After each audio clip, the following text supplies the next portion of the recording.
विष्णु गुरुदेवो महेश्वर गुरु साक्षात् परब्रह्म तस्मै श्री गुरुवे नमः।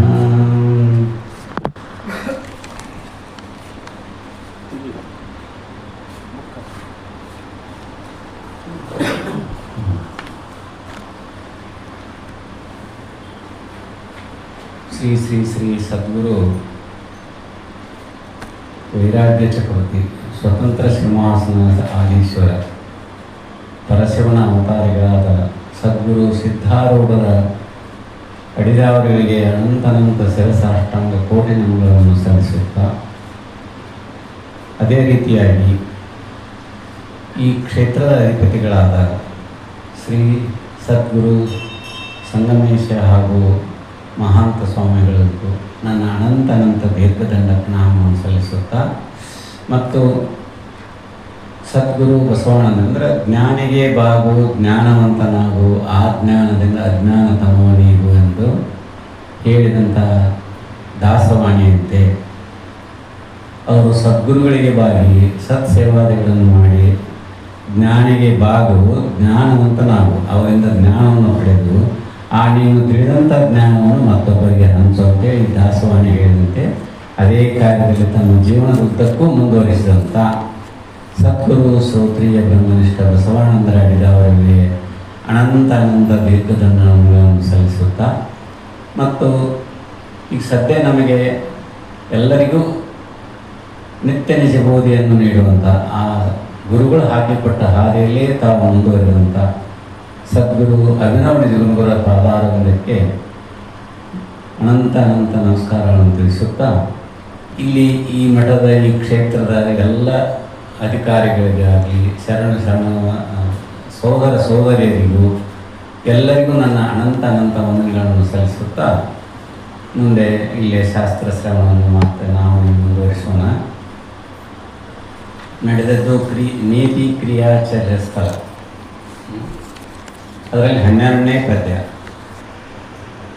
ಹಾಗಾದರೂ ಮಾಡ್ಬೋದು, ಭಗವಂತನ ಒಲಮೆ ಭಕ್ತಿ ಕೃಪೆ ಅನ್ನುವಂಥದ್ದು ಇತ್ತಂದ್ರೆ ಎಂತೆಂಥ ಕೆಟ್ಟ ಕೆಲಸಗಳನ್ನು ಮಾಡಿದ್ರೂ ಅವನು ದೂರ ಮಾಡಿ ನಿವಾರಣೆ ಮಾಡಿ ಆ ಸದ್ಗುರುನಾದನಂಥವನು ಅದು ಕೆಲವೊಂದು ರೋಚಕ ರೀತಿಯಿಂದ ಸಿದ್ಧಾರ್ಥ ವಾಕ್ಯಗಳಿಂದ ಅನೇಕ ರೀತಿಯಿಂದ ತಿಳಿಸಿರ್ತಾರೆ.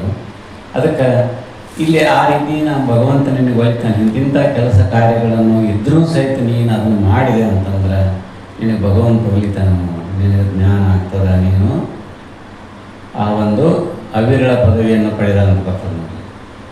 ಕೈಲಾಸದಲ್ಲಿ ಶಿವನ ಸಾನ್ನಿಧ್ಯವನ್ನು ಸೇರಿದ ಅಂತೇಳಿ ಬರ್ತದೆ. ಅದಕ್ಕೆ ಪೂಜಾ ಕೋಟಿ ಸಮಾಹ ಸ್ತೋತ್ರ, ಪೂಜೆ ಅಂದರೆ ಕೋಟಿ ಪೂಜೆಗಳನ್ನು ಮಾಡಿದ್ರೆ ಅದು ಎಷ್ಟಕ್ಕೆ ಸಮ, ಒಂದು ಸ್ತೋತ್ರ ಮಾಡಿದ್ರೆ ಅದಕ್ಕೆ ಸಮ ಅಂತೇಳಿ. ಪೂಜಾ ಕೋಟಿ ಸಮಾಹ ಸ್ತೋತ್ರ, ಸ್ತೋತ್ರ ಕೋಟಿ ಸಮಾಹ ಜಪ.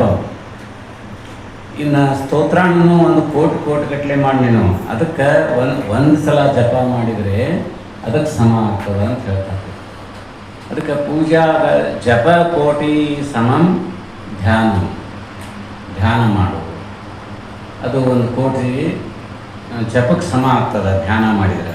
ಇನ್ನು ಧ್ಯಾನ ಕೋಟಿ ಸಮಂ ಮನೋಗ್ಲಯ ಅಂದರೆ ನೀನು ಮುಕ್ತನ ಹಾಕಿಯ, ನಿನಗೆ ಮುಕ್ತಿನೇ ಸಿಕ್ಕಿ ಜ್ಞಾನಿ ಆಗ್ತೀಯ, ಈ ರೀತಿಯಾಗಿ ಮಾಡು ಅಂಥೇಳಿ ಶರಣರು ಹೇಳ್ಕೊಂತ ಜ್ಞಾನಿಗಳು ತಿಳಿಸಿದರು. ಅದಕ್ಕೆ ನಾವು ನೀವುಗಳು ಅದೇ ರೀತಿಯಾಗಿ ಹಾಗೆ ತಿಳ್ಕೊಂತ, ಅದಕ್ಕೆ ನನಗೆ ಯಾವುದೂ ಪದವಿ ಬೇಡಪ್ಪ, ನನಗೇನೂ ಬೇಡ, ಈ ಒಂದು ಸತ್ಸಂಗ ಶರಣರ ಸಾನ್ನಿಧ್ಯ ಅವರ ಸೇವಾದಿ ನಿತ್ಯ ಶ್ರವಣ ಮಾಡುವಂಥ ಭಾಗ್ಯ ಆರೋಗ್ಯ ಇವನು ಎಲ್ಲವನ್ನ ನೀನು ಕೊಟ್ಟದ್ದಾದ್ರೆ ನನಗೆ ಯಾವ ಪದವಿನೂ ಬೇಡ ಅಂತೇಳಿ ಭಕ್ತನಾದಂತಂದ್ರೆ ಬಸವಣ್ಣವ್ರು ಹೇಳಿದಂಥ ಒಂದು ವಚನ. ಬ್ರಹ್ಮ ಪದವಿಯನ್ನು ಅಲ್ಲೇ, ವಿಷ್ಣು ಪದವಿಯನ್ನು ಅಲ್ಲೇ, ರುದ್ರ ಪದವಿಯನ್ನು ಅಲ್ಲೇ, ಇನ್ನು ಮತ್ಯಾವ ಪದವಿಯೂ ನನಗೆ ಬೇಕಾಗಿಲ್ಲ. ಪದವಿಯನ್ನು ಅಲ್ಲೇ ಕೂಡಲ ಸಂಗಮ ದೇವ ನಿಮ್ಮ ಸದ್ಭಕ್ತರ ಪಾದವನ್ನು ಅರಿದಿಪ್ಪ ಮಹಾಪದವಿಯನ್ನೇ ನನಗೆ ಕರುಣಿಸು. ಮತ್ತು ಶರಣರ ಸಂಗನ ಕೊಡು, ನಿನ್ನ ಪಾದ ಯಾರು ಅರ್ತಿದ್ದಾರೆ, ಯಾರು ತಿಳ್ಕೊಂಡಿದ್ದಾರೆ, ಯಾರು ಜ್ಞಾನಿಗಳದಾರೋ, ಯಾರು ಮುಕ್ತರದಾರೋ ಅಂಥವ್ರ ಪಾದ ನನಗೆ ನೀವು ಕೊಡು. ನೀನು ಬ್ರಹ್ಮ ಪದವಿಯನ್ನು ಕೊಟ್ಟರು ನಾವಲ್ಲಿ, ವಿಷ್ಣು ಪದವಿಯನ್ನು ಕೊಟ್ಟರು ನಾನು ಅಲ್ಲಿ, ರುದ್ರ ಪದವಿಯನ್ನು ಕೊಟ್ಟರು ನನಗೆ ಅವು ಬೇಕಾಗಿಲ್ಲ. ಮತ್ತಾವ ಪದವಿಯನ್ನು ನಾನು ಅಲ್ಲೇ ಕೂಡಲ ಸಂಗಮದೇವ ನಿಮ್ಮ ಸದ್ಭಕ್ತರ, ಆ ಸಂಗಮನಾಥನ ಸದ್ಭಕ್ತರ ಪರಮಾತ್ಮನ ಪಾದವನ್ನು ಅರಿದಿಪ್ಪ. ಅವನ ಪಾದವನ್ನು ಸರಿಯಾಗಿ ಯಾರು ತಿಳ್ಕೊಂಡಿರ್ತಾರೋ, ಅವ್ನು ನೆನೀತಿರ್ತಾರೋ, ಪಾದವನ್ನು ಅರಿದಿಪ್ಪ ಮಹಾಪದವಿಯೇ ನನಗೆ ಕರುಣಿಸುದೇವ ಅಂತ ಹೇಳ್ತಾರೆ. ಹಂಗೆ ಬಸವಣ್ಣವರಲ್ಲಿ ಹೇಳಿದಂಗೆ ನಾವು ಯಾವಾಗಲೂ, ಯಾಕೆ ಸದ್ಗುರು ಸೇವಕ ಅಂತೇಳಿ, ಸದ್ಗುರು ಚರಣದಾಸ, ದಾಸಾನುದಾಸ. ಯಾಕಂದ್ರೆ ಅವ್ರ ದಾಸನ ದಾಸ, ಅವ್ರ ದಾಸನ ದಾಸ, ನಾನು ಅಂಥ ದಾಸನ ಕೃಪೆ ನನಗೆ ಮಾಡಂತೇಳಿ ಪುರಂದರದಾಸರನ್ನ ಹೇಳಿದರು. ಅದಕ್ಕೆ ನನಗೆ ಯಾವಾಗಲೂ ನಿಮ್ಮ ಪಾದದ ಅಡಿಯಿಂದ ಅದನ್ನು ಸಿಕ್ಕರೆ ಸಾಕು, ನನಗೆ ಮತ್ತೆ ಯಾವುದೂ ಬೇಡ ಅಂತ ಎಲ್ಲರೂ ಇದೇ ರೀತಿ ಸಾರಿದ್ದಾರೆ, ಇದೇ ರೀತಿ ಹೇಳಿದರು. ಅಂಥದ್ದು ಆ ಒಂದು ಶರಣರ ಸತ್ಸಂಗ, ಪಾದ ಸೇವೆ ನಮಗೆ ನಿಮ್ಗೆ ನಿತ್ಯ ಸಿಗ್ತದೆ. ಶ್ರಾವಣ ಅಲ್ಲದ ನಾನು 12 ತಿಂಗಳು ನೀವು ಸದಾ ನಡೆಸ್ತಾ ಇರ್ತೀರಿ. ಅದರೊಳಗೆ ಇದ್ದು ಅಂತಂದ್ರೆ ನಮ್ಗೆ ಯಾವುದಕ್ಕೂ ಕೊರತೆ ಇಲ್ಲ, ಪಾರಮಾರ್ಥಕ್ಕೂ ಕೊರತೆ ಇಲ್ಲ, ಪ್ರಪಂಚಕ್ಕೂ ಕೊರತೆ ಇಲ್ಲ. ಭಗವಂತ ಯಾವುದೋ ರೂಪದಿಂದ ಕಲ್ಯಾಣ ಮಾಡ್ತಾನೆ. ಇನ್ನೇನು ನಾವು ಭದ್ರವಾಗಿ ನಂಬಬೇಕು. ನಂಬಿದ್ರೆ ಮಾತ್ರ. ಮತ್ತು ಬರೇ ಏನದು ಮುಖಸ್ತುತಿ ಮಾಡಿದರೆ ನಾವು ಶಾಸ್ತ್ರಕ್ಕೆ ಹೋಗ್ತೀವಿ, ಭಜನೆ ಮಾಡ್ತೀವಿ, ಕೇಳ್ತೀವಿ, ಹೋಗ್ತೀವಿ, ಸದ್ಗುರುಗಳಿಗೆ ಭೇಟಿ ಹಾಕ್ತೀವಿ ಅಂಥೇಳಿ ಕೇವಲ ವಾಚಾಳಿಗಳಾಗಿ ಮುಖಸ್ತುತಿ ಮಾಡಿ ನಮಸ್ಕಾರ ಮಾಡಿ ಬಂದರೆ ಅದಾಗುವುದಿಲ್ಲ. ಅಂತರಾಳದಿಂದ, ನಮ್ಮ ಹೃದಯಾಂತರದಿಂದ ಆ ಸದ್ಗುರುನಾಥನಿದ್ದಲ್ಲಿಗೆ ಹೋಗಿ, ಅದಕ್ಕೆ ಅಂಥ ಪಾದವನ್ನು ಅರಿದಿಪ್ಪ ಶರಣರನ್ನು ನನಗೆ ಕರುಣಿಸುದೇವ ಅಂದಂಗೆ ಅಂಥದ್ದನ್ನು ಮಾಡಿದ್ರೆ ಮಾತ್ರ ಪರಮಾತ್ಮ ನಮಗೆ ಒಲಿತನ್ನು ಬೇಗ ಕರುಣೆ ಮಾಡ್ತಾನೆ. ಕರುಣಿಸು ನೀ ಏನಿದೆ ಅಂತೇಳಿ ಹಾಡು ಹೇಳ್ತಾರಲ್ಲ, ಆ ರೀತಿಯಾಗಿ ಇದೆ. ಅದಕ್ಕೀಗ 12ನೇ ಪದ್ಯದಲ್ಲಿ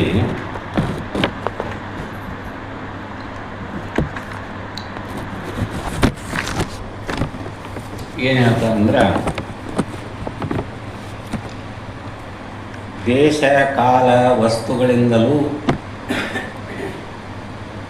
ಪರಮಾತ್ಮನು ಒಲಿಯುತ್ತಾನೆಂಬುದನ್ನು ಮುಂದಿನ ಪದದಿಂದ ವರ್ಣಿಸುತ್ತಾರೆ. ದೇಶ ಅಂದರೆ ಜಾಗ, ಊರು.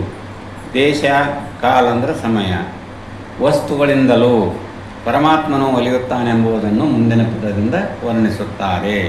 ಅಂದರೆ ಈ ಮೂರು ಮಹಾತ್ಮರ ಮತ್ತು ಸಂತರ ಅಂಗಳದಲ್ಲಿ ಆದರೂ ನೀವು ಮನೆ ಮಾಡಿಕೊಂಡು ಉಳಿ. ಅಲ್ಲಿದ್ದಂತಂದ್ರೆ ನೀವು ಎಲ್ಲವೂ ಸಿಗ್ತಾವು. ಏನು? ದೇಶ ಕಾಲ ವಸ್ತುಗಳಿಂದಲೂ ಪರಮಾತ್ಮನು ಒಲಿಯುತ್ತಾನೆಂಬುದನ್ನು ಈ ಒಂದು ಪದ್ಯದಲ್ಲಿ ಅವರು ಮುಂದುವರಿಸ್ತಾರೆ. ಅದಕ್ಕೆ ದೇಶ ಕಾಲ ವಸ್ತುಗಳಿಂದ ಈಶನು ಒಲಿಯುವನು ಕರ್ಮಪಾಶ ಒಳಿದು ನಿಜಬಹುದೆಂತು ನೋಡಿದರೆ. ಇದು ಸತ್ಯ, ಇದು ನಿಜ ಆಗ್ತದೆ. ಹೆಂಗೆ? ದೇಶ ಕಾಲ ವಸ್ತುಗಳಿಂದ ಈಶ ಆ ಪರಮಾತ್ಮ ಒಲಿಯುವನು, ನಮಗೆ ಕೃಪೆ ಮಾಡ್ತಾನು. ಕರ್ಮ ಪಾಶವನ್ನು ಅಳಿದು ನಮ್ಮ ಹಿಂದಿಂದ ಕುಕರ್ಮವನ್ನು ಅಂತದ್ದು ಏನು, ಆ ಪಾಶ ಅಂದರೆ ಹಗ್ಗ, ಆ ಒಂದು ಗಂಟನ್ನು ಬಿಡಿಸಿ ಅವ ಒಗೆದು ಬಿಡ್ತಾನೆ, ತೆಗೆದು ಹಾಕ್ತಾನೆ. ಇದು ನಿಜ, ಇದು ಸತ್ಯ. ಸತ್ಯ ಹೌದು ಇಂತು ನೋಡಿದರೆ, ಈ ರೀತಿಯಾಗಿ ಸರಿಯಾಗಿ ನಾವು ವಿಚಾರ ಮಾಡಿ ನೋಡಿದಾಗ ಈ ರೀತಿ ಆಗ್ತದೆ. ಪರಮಾತ್ಮ ನಮಗೆ ಒಲದೇ ಒಲಿತಾನು ಅಂಥೇಳಿ ಇಲ್ಲಿ ಒಂದು ಪಲ್ಲವಿಯಲ್ಲಿ ತಿಳಿಸ್ತಾ ಏನಂತಾರು, ಪುಣ್ಯ ಸ್ಥಾನಗಳಿಂದಲೂ, ಅಂದರೆ ದೇಶ ಅಂದ್ರಲ್ಲ, ಪುಣ್ಯವಾದ ಸ್ಥಾನಗಳಿಂದಲೂ, ಪುಣ್ಯ ಕಾಲಗಳಿಂದಲೂ ಮತ್ತು ಪುಣ್ಯ ವಸ್ತುಗಳಿಂದಲೂ ಪರಮಾತ್ಮನು ಮೆಚ್ಚುವನು. ಮತ್ತು ಪುಣ್ಯ ಪಾಪಗಳೆಂಬ ಹಗ್ಗವು ಹರಿದು ಸತ್ಯವಾದ ವಸ್ತುವಿನ ಪ್ರಾಪ್ತಿಯೂ ಆಗುತ್ತದೆ. ಈ ಒಂದು ಪಲ್ಲವಿಯಲ್ಲಿ ಹೇಳಿದಂಥ ವಿಚಾರವನ್ನು ಇಲ್ಲಿ ಟೀಕಾದಲ್ಲಿ ಕೊಟ್ಟಿದ್ದಾರೆ. ಏನು? ಪುಣ್ಯ ಸ್ಥಾನಗಳಿಂದಲೂ, ಇವೇ ಕಾಶಿ ಬದರಿ ಇವೆಲ್ಲ ಅದಾವಲ್ಲ, ಅನೇಕ ಪುಣ್ಯಕ್ಷೇತ್ರಗಳದಾವಲ್ಲ, ಶರಣರು ಜಗನ್ನ ಪುಣ್ಯಕ್ಷೇತ್ರ. ಪುಣ್ಯ ಸ್ಥಾನಗಳಿಂದಲೂ, ಪುಣ್ಯ ಕಾಲಗಳಿಂದಲೂ ಅಂದರೆ ಸಮಯ, ಪುಣ್ಯ ವಸ್ತುಗಳಿಂದಲೂ ಪರಮಾತ್ಮನು ಮೆಚ್ಚುವನು. ಮತ್ತು ಪುಣ್ಯ ಪಾಪಗಳೆಂಬ ಹಗ್ಗವು ಹರಿದು ಸತ್ಯವಾದ ವಸ್ತುವಿನ ಪ್ರಾಪ್ತಿಯು ನಮಗೆ ಆಗುತ್ತದೆ. ಇನ್ನೇ ನಮಗೆ ಬಂಧನವಾಗಿ ಬಿಗಿದ ಪಾಪ ಪುಣ್ಯ ನಮ್ಗೆ ಅಂಟ್ಕೊಂಡಿದ್ದಾವಲ್ಲ, ಅನ್ನುವಂಥ ಹಗ್ಗ ಇಂಥದ್ರಿಂದ ಪುಣ್ಯ ಸ್ಥಾನಗಳಿಂದ, ಪುಣ್ಯ ಕಾಲದಿಂದ, ಪುಣ್ಯ ವಸ್ತುಗಳಿಂದ ಅದೆಲ್ಲವೂ ಹರಿದು ಸತ್ಯವಾದ ಸತ್ತು, ಚಿತ್ತು, ಆನಂದ, ನಿತ್ಯ, ಪರಿಪೂರ್ಣ ಈ ರೀತಿಯಾಗಿರುವಂಥ ಸತ್ಯವಾದ ವಸ್ತುವಿನ ಪ್ರಾಪ್ತಿಯೊಂದಿಗೆ ಹಾಗೇ ಆಗುತ್ತದೆ ಅಂತೇಳಿ ಇಲ್ಲಿ ಪಲ್ಲವಿಯಲ್ಲಿ ತಿಳಿಸ್ತಾ ಇದ್ದಾರೆ ಅವರು. ಅದಕ್ಕೆ ಇನ್ನು ಅವೇ ಮೂರನ್ನು ವಿಚಾರ ಮಾಡಿ 3 ನುಡಿಯಲ್ಲಿ ಹೇಳ್ತಾರೆ. ಪುಣ್ಯದಿಂದ ಏನಾಗ್ತದ, ಇನ್ನು ಪುಣ್ಯ ದೇಶದಿಂದ ಈಶ್ವರನು ಒಲಿಯುತ್ತಾನೆಂಬುದನ್ನು ಈ ಮುಂದಿನ ಪದ್ಯದಿಂದ ವರ್ಣಿಸುತ್ತಾರೆ. ಅವ ಹೇಗೆ ಹೇಳ್ತಾನಂತಂದ್ರೆ, ಈಶ್ವರ ನೀ ಪುಣ್ಯದ ಕೆಲಸ ಮಾಡಿ ಅಂದ್ರೆ, ಪುಣ್ಯದ ಸ್ಥಾನದೊಳಗಿದ್ದೆ ಅಂತಂದ್ರೆ ನಿನಗೆ ಕರುಣೆ ಕೃಪೆ ಅನ್ನೋದು ಮಾಡ್ತಾನವ ಹೇಗೆ ಅನ್ನೋದಕ್ಕಾಗಿ ಒಂದು ನುಡಿಯಲ್ಲಿ ಹೇಳ್ತಾರೆ. ಕಾಶಿಯಲ್ಲಿ ಜಾರ ವಿಪ್ರನು ಸತಿಯೋರೊಳ ನೀಚವಾಸದ ಸುರೆಯ ಭಾಂಡದಳು ಸಾಯಲವನು ಮೋಸವಿಲ್ಲದ ಪೆಸರಿನಿಂದೆ ಲಿಂಗವೆನಿಸಿ ವಿಲಾಸ ವಚ್ಚಳಿಯದೆ ಪೂಜ್ಯತೆ ಒಡೆಯುತ್ತಿರಲು ಅಂತೇಳಿ ಒಣ್ಣೆ ನುಡಿಯಲ್ಲಿ ಹೇಳ್ತಾರೆ. ಅವನು ಬಹಳ ಕೆಟ್ಟನಿದ್ದ, ಕ್ರೂರಿ ಇದ್ದ, ಪರಸ್ತ್ರೀ ದಮನ ಮಾಡ್ತಿದ್ದ. ಅವ್ರು ಹೇಳ್ತಾರೆ ಕಾಶಿಯಲ್ಲಿ ಜಾರ ಅಂದ್ರೆ ಇದೇ ಕಳ್ತನ ಮಾಡವ ಎಲ್ಲ ಬಂದದ್ರಲ್ಲಿ. ಜಾರ ಅಂದ್ರೆ ವಿಟಪುರುಷ, ಮತ್ತೊಬ್ಬರ ಸಂಗಮ ನೋಡಿ ಬ್ರಾಹ್ಮಣವ. ಜಾರ ಪುರುಷನು ಸತಿಯೋರೊಳ ನೀಚವಾಸದ, ಸತಿಯೋರೊಳ ಅಂದ್ರೆ ಒಬ್ಬ ಹೆಣ್ಮಗಳು, ನೀಚ ವಾಸದ ಸುರೆಯ ಭಾಂಡದಳು. ಅಲ್ಲೇ ಸೆರೆ ಮಾತಾಡೋಕ್ಕೆ ಅವಳ ಮನೆಗೆ ಹೋಗಿ ಸೆರೆ ಬೇಡಕ್ಕೆ ಹೋಗಿ ಹೋಗಿ ಹೋಗಿ ಸಲಿಗೆ ಮಾಡಿಕೊಂಡು ಅವಳ ಜೋಡಿನ ಕೂಡಿಬಿಡ್ತಾನೆ. ತಾನು ನೋಡಿದ್ರೆ ಬ್ರಾಹ್ಮಣ ಆ ಕಾಶಿಯಲ್ಲಿ ವಾಸ ಮಾಡ್ತಾನೋ, ಆ ಓಣಿಗೆ ಹೋಗಿ ಅಂಥ ಕೆಲಸ ಮಾಡ್ತಿರ್ತಾನವ. ಸುರೆಯ ಭಾಂಡದಳು ಸಾಯಲವನು ಮೋಸವಿಲ್ಲದ ಪೆಸರಿನಿಂದೆ, ಏನು ಅವನಿಗೆ ತೊಂದರೆ ಆಗಲಿಲ್ಲ, ಕಷ್ಟ ಆಗಲಿಲ್ಲ, ಪೆಸರಿನಿಂದಲೇ ಅದೇ ಹೆಸರಿನಿಂದ ಲಿಂಗವೆನಿಸಿ ವಿಲಾಸ ವಚ್ಚಳೆಯದೆ, ಉಲ್ಲಾಸ ಸಂತೋಷ ವಚ್ಚಳೆಯದೆ ಪೂಜ್ಯತೆ ಪಡೆಯುತ್ತಿರಲು. ಈ ರೀತಿ ಆಗ್ತದೆ ಹೆಂಗೆ ಪುಣ್ಯ ಸ್ಥಾನಗಳಲ್ಲಿ ಅವನು ಪ್ರಾಣ ಬಿಟ್ಟರೆ. ಅದಕ್ಕೆ ಕಾಶಿ ಪವಿತ್ರ ಕ್ಷೇತ್ರ. ಅದಕ್ಕೆ ಆ ಕಾಶಿಯಲ್ಲಿ ತೀರ್ಕೊಂಡ್ರೆ ಭಾಳ ಅವನಿಗೆ ಪುಣ್ಯ ಇರ್ತದೆ, ಕೈಲಾಸ ಭಾಳ ಸಮೀಪ ಅವನೇ ಇದಾಗ್ತಾನಂತ ಹೇಳ್ತಾರಲ್ಲ, ಆ ರೀತಿಯಾಗಿ ಹೇಳ್ತಾರೆ. ಕಾಶಿ ಕ್ಷೇತ್ರದಲ್ಲಿ ಓರ್ವ ಜಾರ ವಿಪ್ರನು, ವಿಪ್ರ ಅಂದ್ರೆ ಬ್ರಾಹ್ಮಣ, ಸೆರೆಯನ್ನು ಮಾರೋ ಒಬ್ಬ ಪುರುಷನ ಪತ್ನಿಯಲ್ಲಿ ನೋಡ್ರಕ್ಕೆ ಗಂಡುಳ್ಳ ಬಾಲೆ ಆದಾಗ್ಯೂ ಅಲ್ಲಿ ಹೋಗಿ ಸಲಿಗೆ ಮಾಡ್ತಾನೆ. ಒಬ್ಬ ಪುರುಷನ ಪತ್ನಿಯಲ್ಲಿ ಆಸಕ್ತನಾಗಿ ಪತಿ ಇಲ್ಲದ ವೇಳೆಯಲ್ಲಿ ಆಕೆಯೊಡನೆ ರಂಜಿಸುತ್ತಿದ್ದನು. ಅವನು ಹೊರಗೆ ಹೋದಾಗ ಅಲ್ಲಿ ಹೋಗಿ ಕೂಡ್ತಿದ್ದ. ಒಂದು ದಿವಸ ಆ ವಿಪ್ರನು ಆಕೆಯ ಮನೆಯಲ್ಲಿ ಗೌಪ್ಯವಾಗಿ ಕುಳಿತು ವಿನೋದದಿಂದ ಅವಳ ಸಂಗಡ ಮಾತನಾಡುವ ಸಮಯದಲ್ಲಿ ಒಂದಿನ ಅಲ್ಲೇ ಅವಳ ಮನೆಗೆ ಹೋಗ್ತಾನೆ, ಗಂಡ ಇರೋದಿಲ್ಲ, ವಿನೋದದಿಂದ ಅವಳ ಕೂತ್ಕೊಂಡು ಕಾಲು ಕಳೀತಿರ್ತಾನೆ ಆಕೆ ಜೋಡಿ, ಆ ಹೆಣ್ಮಗಳ ಜೋಡಿ. ಹೊರಗೆ ಹೋದ ಪತಿಯು ಮನೆಗೆ ಬಂದುದನ್ನು ಕಂಡು ಗಾಬರಿಗೊಂಡು ಆ ವಿಟಪುರುಷನನ್ನು ಸುರಾಭಾಂಡದಲ್ಲಿ ಅಡಗಿಸಿದಳು. ನೋಡು, ಇವರಿಬ್ಬರು ಚೆಲ್ಲಾಟ ಆಡ್ತಾರೆ, ಚಕ್ಕಂದ ಆಡ್ತಿರ್ತಾರೆ. ಆವಾಗ ಅವನು ಬಂದನದು ಗೊತ್ತಾಗಿ ನಮ್ಮನ್ನು ಬಿಡೋದಿಲ್ವಾ ಅಂತೇಳಿ ತಿಳಿದಾಕಿ ಏನು ಮಾಡ್ತಾಳು, ಆ ಸುರಾಭಾಂಡ ಅಂದ್ರೆ ಆ ಸೆರೆಯನ್ನು ತುಂಬುವಂಥ ಹಂಡೆ ಅಥವಾ ಒಂದು ದೊಡ್ಡ ಪಾತ್ರೆ ಇರ್ತದಲ್ಲ, ಆ ಪಾತ್ರೆಯನ್ನು ತೆಗೆದು ಅವನು ಅದ್ರಾಗ ಕೂಡಿಸಿ ಅಲ್ಲಿ ಕೆಳಗೆ ಕೂಡಿಸಿ ಅದ್ರ ಮ್ಯಾಲೆ ಡಬ್ಬ ಹಾಕಿರ್ತಾಳೆ. ಅಂದ್ರೆ ಇಲ್ಲಿ ಯಾರಿಲ್ಲ ಅನ್ನೋಂಗೆ ಗಂಡ ಬಂದಾಗ. ಆ ರೀತಿಯಾಗಿ ವಿನೋದದಿಂದ ಅವಳ ಸಂಗಡ ಮಾತನಾಡುವ ಸಮಯದಲ್ಲಿ ಹೊರಗೆ ಹೋದ ತನ್ನ ಪತಿಯು ಮನೆಗೆ ಬರುವುದನ್ನು ಕಂಡು ಗಾಬರಿಗೊಂಡು ಆ ಪುರುಷನನ್ನು ಸುರಾಭಾಂಡದಲ್ಲಿ ಅಡಗಿಸಿಟ್ಟಳು. ಅವನು ಮುಚ್ಚಿ ಹಾಕಿಬಿಟ್ಲಲ್ಲಿ.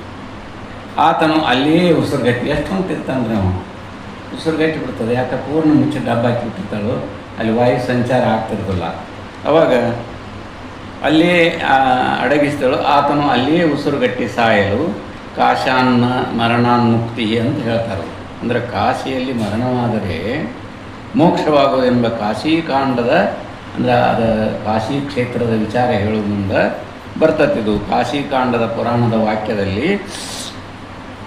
ವಾಕ್ಯದಂತೆ ಸುರಾಭಾಂಡ ಲಿಂಗವೆಂಬ ಹೆಸರಿನಿಂದ ಅದೊಂದು ಸುರಾಭಾಂಡದ ಲಿಂಗ ಅಂತೇಳಿ ಪೂಜೆ, ಈಗಾದರೂ ಪೂಜೆ ಬರ್ತದೆ ಅಂತ ಹೇಳಿ ಅದೇ ಲಿಂಗ ಆಗಿಬಿಟ್ಟದ. ಲಿಂಗವೆಂಬ ಹೆಸರಿನಿಂದ ಪೂಜೆ ಹೊಂದುತ್ತಿರುವನು ಯಾರು, ಆ ವಿಟಪುರುಷ ವಿದುಳ ಹೊಂದುತ್ತಿರುವನು. ಈ ರೀತಿ ಪುಣ್ಯ ದೇಶದಿಂದಲೂ ಈಶ್ವರನ ಒಲಿಮೆ ಆಗುತ್ತದೆ ಅಂತೇಳಿ ಇಲ್ಲಿ ಹೇಳ್ತಾರೆ. ನೋಡು, ಪುಣ್ಯಕ್ಷೇತ್ರದೊಳಗೆ ನಾವು ಇದ್ದರೆ ಆ ಒಂದು ಪುಣ್ಯದ ಕ್ಷೇತ್ರದ ಮಹಿಮೆ ಅಲ್ಲಿದ್ದವ್ರನ್ನೆಲ್ಲನೂ ಪುಣ್ಯಕ್ಷೇತ್ರಕ್ಕೂ ಒಯ್ತದಂತೆ. ಅಂದ್ರೆ ಆ ಕ್ಷೇತ್ರ ಮಹಿಮೆ ಆಗಿರ್ತಿರ್ತಾವೆ ಕೆಲವೊಂದು. ಅಂಥಲ್ಲಿಯೇ ಇವು ನೋಡು ಕೆಲಸ ಮಾಡಿದ ಸತಿಯುಳ್ಳ ತಾನು ಮದುವೆ ಆಗಿರ್ತಾನೋ, ಆದಾಗ್ಯೂ ಅಲ್ಲಿ ಗಂಡನೋಡು ಬಾಲೆಯನ್ನೇ ಸಹವಾಸ ಮಾಡ್ತಾನೋ, ಸರಿಯಾಗಿ ಕುಡಿಯೋಕೆ ಹೋಗ್ತಿರ್ತಾನೋ. ಅಂಥದ್ರಲ್ಲಿ ಆ ಗಂಡನ ಕೈಯಲ್ಲಿ ಸಿಕ್ಕಾಗಿ ನಮ್ಮಿಬ್ಬರದ್ದು ಫಜೀತಿ ಆಗ್ತದೆ ಅಂತೇಳಿ ತಿಳಿದಾಕಿ ಏನು ಮಾಡ್ತಾಳು, ಆ ಸುರ ಬಾಂಡೆವನ್ನೇ ಆ ಪಾತ್ರೆಯನ್ನೇ ಅವನ ಮೇಲೆ ಮುಚ್ಚಿ ಹಾಕಿಬಿಡ್ತಾಳು. ಇಲ್ಲಿ ಯಾರು ಇಲ್ಲ, ಬಂದಿಲ್ಲ, ನಾವು ಒಬ್ಬಾಕಿದ್ದೇನೆ ಅನ್ನೋದು ಗಂಡಗೆ ಗೊತ್ತಾಗಲಿ ಅಂತ ತಿಳ್ಕೊಬೇಕು. ಆವಾಗ ಭಾಳ ಹೊತ್ತಂಗೆ ಅವಸರಗಟ್ಟಿ ಗಂಡ ಇರ್ತಾನೋ ಅವ್ನಿಗೆ ಗೊತ್ತಾಗೋದಿಲ್ಲ, ಅವಲ್ಲೇ ಸತ್ತಿರ್ತಾನೋ. ಅದೇ ಒಂದು ಲಿಂಗ ಆಗಿಬಿಡ್ತದೆ. ಯಾಕೆ ಅದು ಪುಣ್ಯಕ್ಷೇತ್ರವಿತ್ತು. ಆ ಪುಣ್ಯಕ್ಷೇತ್ರದಲ್ಲಿ ಅವನು ಮರಣ ಹೊಂದಿದ್ರೆ ಪರಮಾತ್ಮ ಅವನು ಒಯ್ತಾನೆ. ಈಗ ಅದೊಂದು ಲಿಂಗ ಆಗಿ ಸುರಾಭಾಂಡ ಲಿಂಗ ಅಂತೇಳಿ ಕಾಶಿಯಲ್ಲಿ ಇದೆ ಅಂತ ಹೇಳ್ತಾರೆ. ಆ ರೀತಿಯಾಗಿ ಇನ್ನೂ ಪೂಜೆಗೊಳ್ತಾನೋ ಇಂತಿಂಥ ಮಾಡಿ ಇಂಥ ಪುಣ್ಯಕ್ಷೇತ್ರ ದೇಶದೊಳಗೆ ಇದ್ದರೆ ಅವ್ರಿಗೆ ಒಳ್ಳೆಯದೇ ಆಗ್ತದೆ ಅನ್ನೋಂಥ ಮಾತಿನಲ್ಲಿ ಈ ಒಂದು ನುಡಿಯಲ್ಲಿ ತಿಳಿಸಿದರು. ಇನ್ನು ಎರಡನೇ ನುಡಿಯಲ್ಲಿ ಏನು ಹೇಳ್ತಾರೋ, ಇನ್ನು ಪುಣ್ಯ ಕಾಲದಿಂದ, ಅಲ್ಲೇ ಪುಣ್ಯಕ್ಷೇತ್ರದ್ದು ಹೇಳಿದರು, ಇನ್ನು ಪುಣ್ಯ ಕಾಲದಿಂದ ಅಂದರೆ ಸಮಯ ಅಂತ ತಿಳ್ಕೊಳ್ಳೋದು. ಈಶ್ವರನು ಒಲಿಯುತ್ತಾನೆಂಬುದನ್ನು, ಕೃಪೆ ಮಾಡುತ್ತಾನೆ ಎಂಬುದನ್ನು ಮುಂದಿನ ಪದ್ಯದಿಂದ ವರ್ಣಿಸುತ್ತಾರೆ. ಒಳ್ಳೆಯ ಆಚರಣೆ ಬಿಟ್ಟು ಅಂದರೆ ನೀತಿಗೆಟ್ಟು ಹೀನಮಾನಿನಿಗೆ ಮೆಚ್ಚಿ ತನಗೆ ಸಂಜಾತ ಸುತೇರನೆ ರಮಿಸಿ ಸುಕುಮಾರನು ಪೂತರಾತ್ರಿ ಶಿವರಾತ್ರಿಯೋಳು ನೋಡಿ ಲಿಂಗದಂಗ್ರಿಯನು ಖ್ಯಾತ ಗಣನಾಥನಾಗಿ ಸುಖದಿಂದಿರುತ್ತಿರಲು ಅಂತ ಈ ನುಡಿಯೊಳಗೆ ಹೇಳ್ತಾರೆ. ಇದು ಅದೇ ರೀತಿಯಾದಂಥ ಒಂದು ನುಡಿ. ಇದು ಏನಂತಾರೆ ಅವರು, ನೀತಿಗೆಟ್ಟು ಹೀನಮಾನಿನಿಗೆ ಮೆಚ್ಚಿ, ತಾನು ನೀತಿಗೆಟ್ಟ ಕೆಲಸ. ಹೀನಮಾನಿನಿ ಅಂದರೆ ಅವಳು ವೇಷಾಸ್ತ್ರಿ ಅಥವಾ ಅವಳು ಕೆಟ್ಟವಳೇ ಇರ್ತಾಳೆ. ಹೀನಮಾನಿನಿಗೆ ಮೆಚ್ಚಿ ಅಕೀಸೋ ಮನಸೋತು ತನಗೆ ಸಂಜಾತ ಸುತೇರನ್ನೇ ರಮಿಸಿ, ಅಕಿಗೆ ಮೆಚ್ಚಿ ತನಗೆ ಸಂಜಾತ ಸುತೇರನ್ನೇ ರಮಿಸಿ ಸುಕುಮಾರನು ಪೂತ ಶಿವರಾತ್ರಿಯಳು ನೋಡಿ ಲಿಂಗದಂಗ್ರಿಯನು ಖ್ಯಾತ ಗಣನಾಥನಾಗಿ ಸುಖದಿಂದಿರುತ್ತಿರಲು. ಅದನ್ನು ಇಲ್ಲಿ ಟೀಕಾದಲ್ಲಿ ಹೇಳ್ತಾರೋ.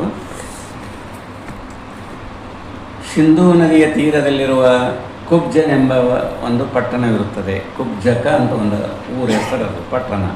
ಅವನಿಗೆ ಒಬ್ಬ ಬ್ರಾಹ್ಮಣ, ಪಟ್ಟಣದಲ್ಲಿ ಕುರಂಜಯನೆಂಬ ಒಬ್ಬ ಬ್ರಾಹ್ಮಣ ಇದ್ದ. ಕುರಂಜಯ ಅನ್ನುವಂಥ ಬ್ರಾಹ್ಮಣ ಇದ್ದ ಸಿಂಧೂ ನದಿ ದಂಡಿ ಮೇಲೆ ಕುಬ್ಜ ಎಂಬ ಊರಲ್ಲಿ. ಆ ಬ್ರಾಹ್ಮಣನು ರಾಜ್ಯವಾಳುತ್ತಿದ್ದ. ಅವನಿಗೆ ಒಬ್ಬ ಬ್ರಾಹ್ಮಣ ಮಂತ್ರಿ ಇದ್ದ. ಆ ಬ್ರಾಹ್ಮಣ ಮಂತ್ರಿಯು ಮಗನಾದ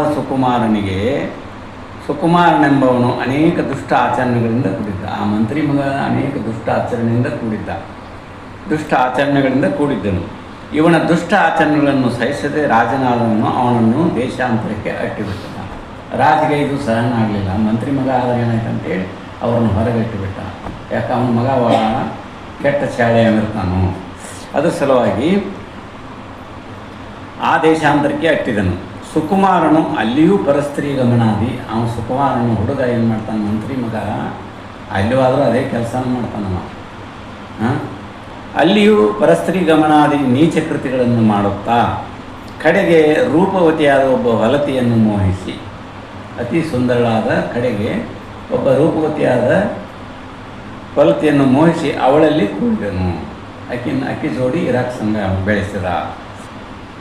ಕೆಲವು ಕಾಲದ ಮೇಲೆ ಆ ಹೊಲತಿಯು ಸತ್ತು ಹೋಗುತ್ತಿರಲು. ಆಕೆಗೆ ಆಯುಷ್ಯಿತ್ತು, ಏನೋ ಬೇಗ ಆಕಿ ತೀರ್ಕೊಂಡ್ಬಿಟ್ಲು. ಸತ್ತು ಹೋಗುತ್ತಿರಲು ಅವಳಿಂದ ಹುಟ್ಟಿದ ಹೆಣ್ಣು ಮಕ್ಕಳಿದ್ರಂತೆ. ಆ ವೇಶ್ಯೆ ಅಂತ ಇಟ್ಕೊಂಡಿರ್ತಾನಲ್ಲ, ಅವಳು ಹೆಣ್ಣು ಮಕ್ಕಳು ಹುಟ್ಟಿರ್ತಾರೆ. ಎಂತೆಂಥ ನೀಚ ಕೆಲಸ ಆದಿ ಕಾಲದಿಂದನೂ ಐತಿರ್ದು ನೋಡು.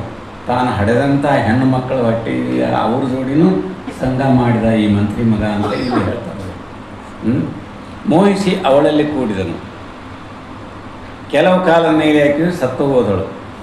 ಅವಳಿಂದ ಹುಟ್ಟಿದ ಹೆಣ್ಣು ಮಕ್ಕಳನ್ನೇ ಕಾಮಕ್ರೀಡೆಗಳನ್ನು ಮಾಡುತ್ತಾ, ಕಳ್ಳತನ ಮಾಡುತ್ತಾ, ಮುಂತಾದವನ್ನು ಕೆಟ್ಟ ಕೆಲಸವನ್ನು ಮಾಡುತ್ತಾ ಜೀವನ ಮಾಡಕತ್ತ.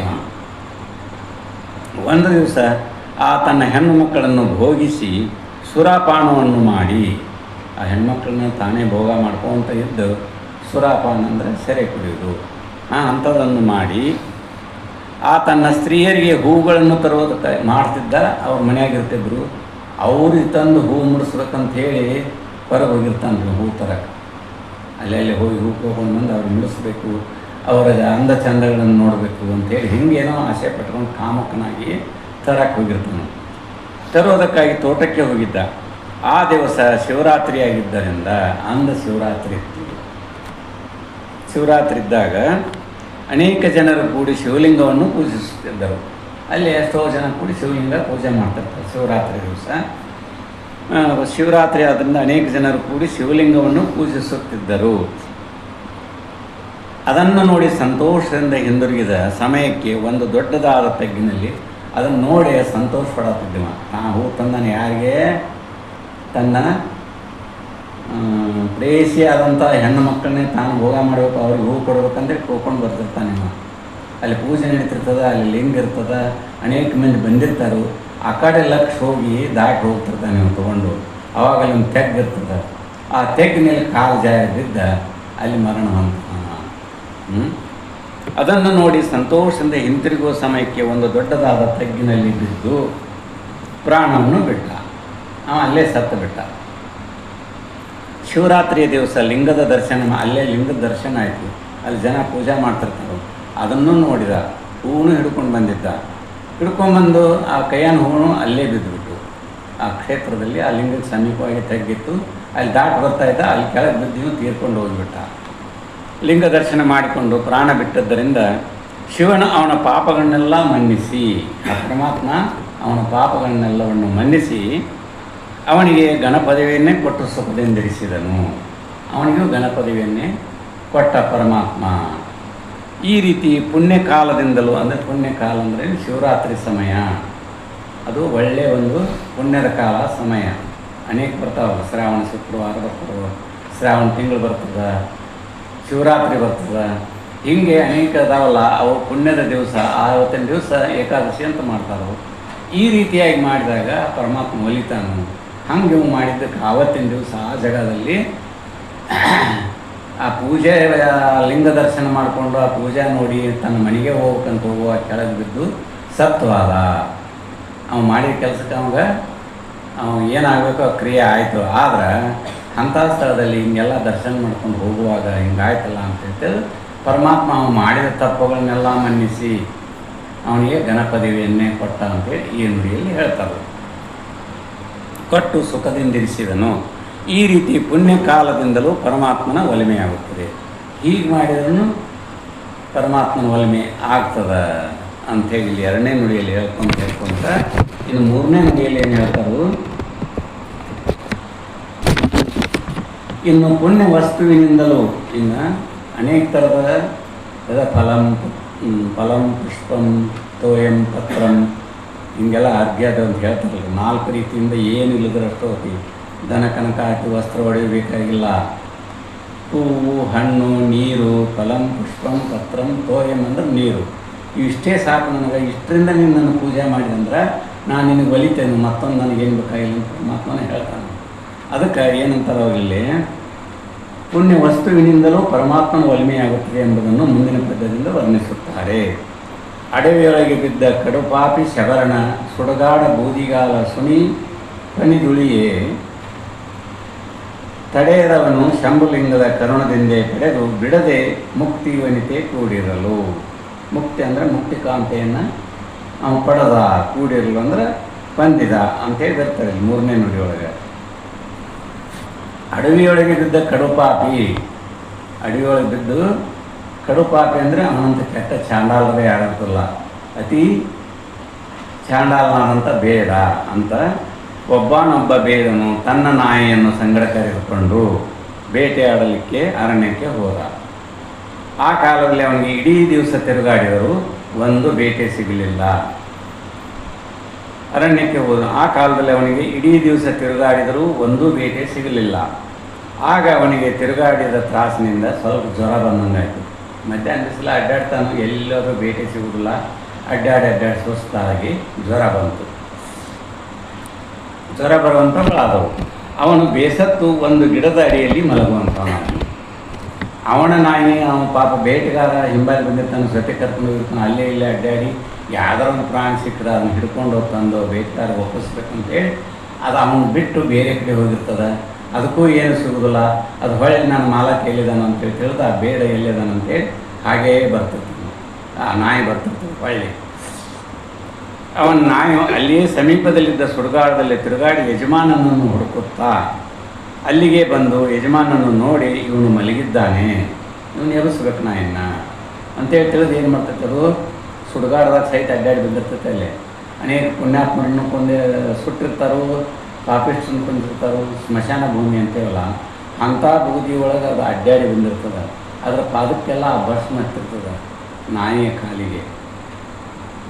ಅದಕ್ಕೆ ಇನ್ನು ಹೆಂಗೆ ನಾ ಎಬ್ಬಿಸ್ಲಿ ಇವನು ಅಂತೇಳಿ ತಿಳಿದ ತನ್ನ ಎರಡೂ ಮುಂಗಾಲುಗಳನ್ನು ಎತ್ತಿ ಅವನ ಹಣಿ ಮೇಲೆ ಹಿಂಗೆ ಬಡದು ಎರಡು ಪಾದಗಳನ್ನು ಇಟ್ಟು ಅವನ ಎಚ್ಚರ ಮಾಡ್ತಿರ್ತಿದ್ರು ನಾಯಿ. ಇವನನ್ನು ಎಚ್ಚರಗೊಳಿಸಬೇಕೆಂದು ಸುಡುಗಾಡ ಬೂದಿಯ ಕಾಲಿನಿಂದ ಅವನ ಹಣೆಗೆ ಹೊಡೆಯಲಿಕ್ಕೆ ಹತ್ತಿತು. ಆಗ ಅದರ ಕಾಲಿಗೆ ಹತ್ತಿದ ಚಿತಾಭಸ್ಮ, ಆ ಕಾಲಿಗೆ ಬೂದಿ ಭಸ್ಮ ಹಟ್ಕೊಂಡಿರ್ತದಲ್ಲ ಅದಕ್ಕೆ ನಾಯಿಗೆ, ಅದು ಹಿಂಗೆ ಬಡದ್ರೆ ಅವನ ಹಣಿ ಮೇಲೆ ಅದ ವಿಭೂತಿ ಮೂಡಿದಂಗೆ ಅದರ ನಾಯಿ ಹೆಜ್ಜೆಗಳ ಪಾದಗಳು ಅಲ್ಲೇ ಹಣಿ ಮೇಲೆ ಮೂಡಿರ್ತಾವೆ. ಹತ್ತಿದ ಚಿತಾಭಸ್ಮವು ಅವನ ಹಣೆಗೆ ಹತ್ತುವಂಥದ್ದಾಯಿತು. ಅದೇ ಕಾಲದಲ್ಲಿ ಅವನಿಗೆ ಜ್ವರವೂ ವಿಪರೀತವಾಯಿತು. ಭಾಳ ಜ್ವರ ಬಂದುಬಿಟ್ಟು ಅವನಿಗೆ ಆವತ್ತಿನ ದಿವಸ ಅಲ್ಲಿ. ಆ ಜ್ವರದ ಕಾಟದಿಂದ ಅವನು ಮರಣೋನ್ಮುಖನಾದನು, ಅಂದರೆ ತೀರ್ಕೊಂಡು ಹೋಗಿಬಿಟ್ಟ. ವಿಪರೀತವಾಗಿ ಪ್ರಾಣತ್ಯಾಗ ಮಾಡಿದನು. ಕಾಲಕ್ಕನುಸಾರವಾಗಿ ಯಮದೂತರು ಬಂದು ಅವನ ಹಣೆಯ ಮೇಲಿರತಕ್ಕ ಶಿವನ ಚಿನ್ನವಾದ ವಿಭೂತಿಯನ್ನು ನೋಡಿ, ಯಮದೂತರು ಅವನ್ನ ಎಳ್ಕೊಂಡು ಹೋಗ್ಬೇಕಂತ ಬರ್ತಾರೋ, ಅವನ ಹಣಿ ಮೇಲೆ ಆ ನಾಯಿ ಮೂಡಿಸಿದಂಥ ಚಿತಾಭಸ್ಮೇನ ಹಣಿ ಮೇಲೆ ವಿಭೂತಿ ಮೂಡಿರ್ತದಲ್ಲ, ಆ ಬೂದೆ ಭಸ್ಮ ಮೂಡಿರ್ತದಲ್ಲ, ಅದನ್ನು ನೋಡಿಕೊಂಡು ವಿಭೂತಿಯನ್ನು ನೋಡಿ ಅವನನ್ನು ಮುಟ್ಟದೇ ಹೊರಟು ಹೋದರು. ವಿಭೂತಿ ಪುರುಷರನ್ನ ಪರಮಾತ್ಮನ ಜಾಗ ಇದ್ದಲ್ಲೇ ಇವನು ಪೂಜಿಸ್ತಕ್ಕವದಾನು, ಹಣಿ ಮೇಲೆ ವಿಭೂತಿ ಧರಿಸಿದವನು, ಇಂಥವನು ನಾವು ಇದು ಬೇಡ ಅಂತ ಹೇಳ್ತಿದ್ದು ಅವ್ರು ಬಿಟ್ಟು ಹೋಗಿಬಿಡ್ತಾರೆ. ಯಾರೋ ಯಮದೂತರು ಹಣೆಯ ಮೇಲಿರ್ತಕ್ಕಂಥ ಶಿವನ ಚಿನ್ನವಾದ ವಿಭೂತಿಯನ್ನು ನೋಡಿ ಅವನನ್ನು ಮುಟ್ಟದೇ ಹೊರಟು ಹೋದರು. ಅವರು ಹೋಗಿಬಿಟ್ರು. ಅನಂತರ ಶಿವದೂತರು ಬಂದು, ಆಮೇಲೆ ಶಿವದೂತರು ಬರ್ತಾರೆ. ಯಾಕೆ ಯಮದೂತರ ಕೆಲಸ ಅದಲ್ಲಲ್ಲ, ಅವ್ರು ಬಿಟ್ಟು ಹೋಗಿಬಿಟ್ರು. ನರಕಕ್ಕೆ ಒಯ್ಯೊಂದೇ ಕೆಲಸ ಇರ್ತದೆ ಪಾಪ ಮಾಡಿದವ್ರನ್ನ. ಆ ರೀತಿಯಾಗಿ ಬಂದಿರ್ತಾರೆ ಅವರು. ಅಲ್ಲಿ ವಿಭೂತಿ ನೋಡಿ ಅದಕ್ಕೆ ಕೂಡಲ ಸಂಗಮ ದೇವನ ಶರಣರ ನೊಸಲಿಗೆ ವಿಭೂತಿಯೇ ಶೃಂಗಾರ ಅಂತ ಹೇಳ್ತಾರೆ ನೋಡಿ. ಮ್ಯಾಲೆ 2 ಸಾಲದ ಚರಣ ಇರಲಿ. ನೀರಿಗೆ ನೈದಿಲೆ ಶೃಂಗಾರ, ನಾರಿಗೆ ಗುಣವೇ ಶೃಂಗಾರ, ಕೂಡಲ ಸಂಗಮ ದೇವನ ನೊಸಲಿಗೆ ವಿಭೂತಿಯೇ ಶೃಂಗಾರ ಅಂತ ಹೇಳ್ತಾರಲ್ಲ. ಹಂಗೆ ಆ ವಿಭೂತಿಯಿಂದ ಆ ಮಹಿಮೆ, ಆ ಪುಣ್ಯ ಅವನಿಗೆ ಲಭ್ಯವಾಯಿತು. ಆ ನಾಯಿಯ ಪಾದದಿಂದ ಅವನಿಗೆ ಹನಿ ಮುಟ್ಟಿದ್ದಕ್ಕೆ ಶಿವದೂತರೇ ಬಂದು ಅವನು ಕರ್ಕೊಂಡು ಹೋಗ ಕೈಲಾಸಕ್ಕೆ. ಶಿವದೂತರು ಬಂದು ಅವನನ್ನು ಶಿವಲೋಕಕ್ಕೆ ಕರೆದೊಯ್ದರು. ಅವನಿಗೆ ಗಣಪದವಿಯನ್ನೇ ಕೊಡುವಂಥವನಾದನು. ಅಲ್ಲಿ ಪರಮಾತ್ಮ ಅವನಿಗೆ ಗಣಪದವಿಯನ್ನೇ ಕೊಟ್ಟ, ನೀನು ಇಲ್ಲೇ ಇರಪ್ಪ ಅಂತೇಳಿ ತನ್ನ ಕೈಲಾಸದಲ್ಲಿ ಆ ಗಣಾಧೀಶರೊಡನೆ ಅವನು ಇಟ್ಕೊಂಡ ಅಂಥೇಳಿ ಬರ್ತದೆ.